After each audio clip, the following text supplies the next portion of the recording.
ایک مسئلہ ہمارا جو لازمت ہے کئی عرصہ ہو گیا ہے اس کو مسنگ پرسنز کا.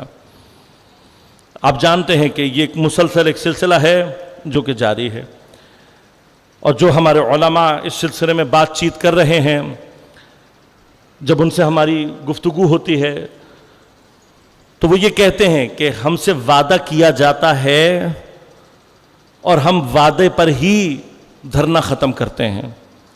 ہم چونکہ اس ملک کے بنانے والے ہیں، ہم چونکہ اس ملک کے لیے خون بہانے والے ہیں، لہٰذا نہ ہم اور نہ ہمارے علماء نہیں چاہتے کہ ملک میں کسی بھی وجہ سے بدامنی پیدا ہو. خصوصاً اس وقت جو آپ جانتے ہیں ہمسائے میں جو حالات چل رہے ہیں، ایک پوری دشمن قوتوں کی کوشش ہے کہ وہاں پر بھی اور یہاں پر بھی ایک شیعہ سنی اختلاف زبردستی ایجاد کیا جائے اور ایک ایسی فضا ایجاد کی جائے جس سے پاکستان کی داخلی صورتحال مشوش ہو جائے. ہم یہ نہیں ہونے دیں گے، اور منافقوں کو بھی پیغام دے رہا ہوں، ہم نہیں ہونے دیں گے انشاءاللہ. اس دین کے لیے مرنا، خدا کے دین کے لیے اپنا سب کچھ لٹانا، یہ ہم نے امام حسین سے سیکھا ہے، اور ہم انشاءاللہ پاکستان اور دین دونوں کی حفاظت کے لیے اپنا سب کچھ قربان کرنے کے لیے تیار ہیں. لیکن میں ہمیشہ یہ کہتا رہا ہوں، اب بھی کہہ رہا ہوں حکومتی اداروں سے کہ اگر تم واقعاً خدا اور رسول پر ایمان رکھتے ہو،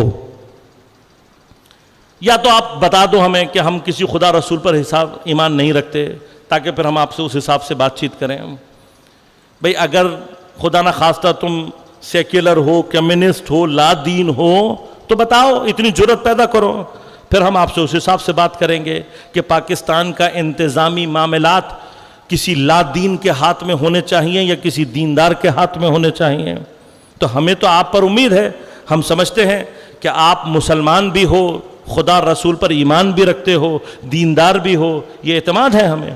اس اعتماد کے ہوتے ہوئے ہم آپ سے کہہ رہے ہیں، اگر واقعاً خدا اور رسول پر ایمان رکھتے ہو، اپنے آپ کو قانون اور خدا سے آگے مت لے کر جاؤ. یہ تمہاری تباہی کا باعث ہے. قانون اور شریعت یہ کہتی ہے اگر گناہ کیا ہے تو گناہ ثابت کر کے سزا دو. یہ دین نہیں ہے، یہ انسانیت نہیں ہے، یہ فرعونیت ہے کہ آپ کچھ لوگوں کو اٹھا کر لے جاؤ. ہم نہیں کہہ رہے، ہم نے ہمیشہ یہ کہا ہے ہم مجرموں کے ساتھ نہیں کھڑے ہوں گے. ہم آپ سے یہ ڈیمانڈ نہیں کر رہے کہ کسی نے اگر جرم کیا اس کو سزا نہیں دو. ہم مجرموں کا ساتھ دینے والے نہیں ہیں، ہم نہیں دیتے، یہ کام نہیں ہے ہمارا. لیکن یہ ہمارا آئینی حق ہے، شرعی حق ہے کہ جن لوگوں کو آپ اٹھا کر لے گئے ہو کم از کم ان کے گھر والوں کو ان کا جرم بتاؤ، اور جو سزا دینی ہے وہ سزا دو. اگر مجرم ہے دو سزا، ہم منع نہیں کر رہے. لیکن یہ فرعونیت ہے کہ آپ اٹھا کر لے جاؤ اور یہ بھی نہیں بتاؤ کہ کیا کیا، یہ بھی نہیں بتاؤ کہاں ہیں. بچے اپنے باپ کے انتظار میں ہیں، بیوی شوہر کے انتظار میں ہے. بوڑھا باپ جب آ کر سامنے بیٹھتا ہے اس کی آنکھوں میں دیکھ کر تکلیف ہوتی ہے. خدا تمہارے ماں باپ کو یہ دن نہ دکھائے. تم یہ مت سمجھو کہ تمہارے ساتھ ایسا نہیں ہو سکتا. خدا کی لاٹھی سے ڈرو، اس لیے کہ جب وہ حرکت میں آتی ہیں تو پھر ظالم کو پناہ نہیں ملتی کہیں. اور ہم تو پوری امید ہیں اور اسی امید پر 1400 سال سے جی رہے ہیں. لیکن اب ہماری امید کا جو سورج ہے وہ طلوع ہونے پر ہے.